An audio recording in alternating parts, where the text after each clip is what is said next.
La 7e édition du Forum africain sur les technologies de l'information et de la télécommunication Africa IT and Telecom Forum s'est ouvert ce lundi en présence des ministres en charge de l'économie numérique et de la communication de Côte d'Ivoire, de la République centrafricaine et du Gabon.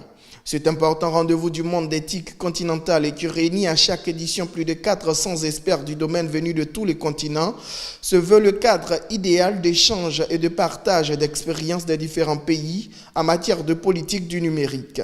Et au dire de M. Bruno Koné-Nabagné, ministre ivoirien de la communication, de l'économie numérique et de la poste, l'Africa IT and Telecom Forum est une plateforme très importante pour les pays africains car il leur permet de travailler ensemble en vue de renforcer leur coopération en matière de technologie afin d'atteindre l'émergence numérique de l'Afrique à l'horizon 2020. Il faut nécessairement mettre en place un écosystème qui soit le plus complet possible, qui prenne en compte la totalité des préoccupations et des défis auxquels nos pays aujourd'hui sont confrontés. Les problématiques sont les mêmes dans la plupart des pays d'Afrique francophone. Pourquoi ne pas mettre en commun nos idées, nos problématiques et nos ressources pour améliorer les administrations?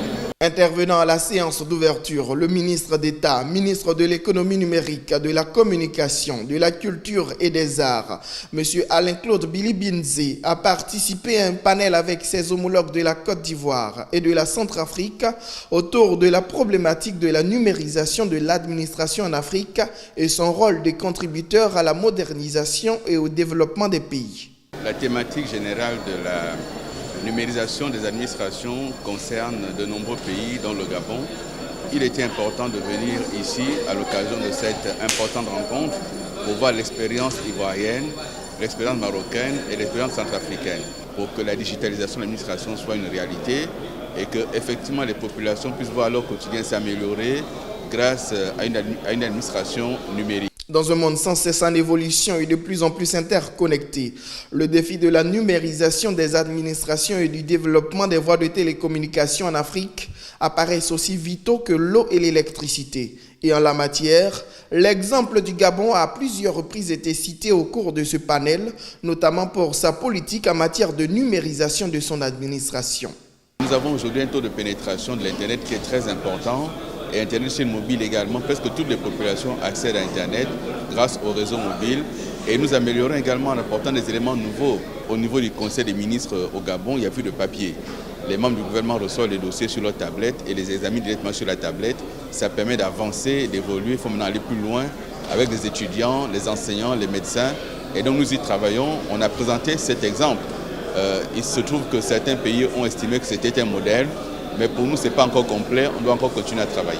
Outre les questions de la numérisation des administrations en Afrique, l'Africa IT and Telecom Forum d'Abidjan abordera la question de la cybercriminalité en pleine expansion sur le continent et la protection des données.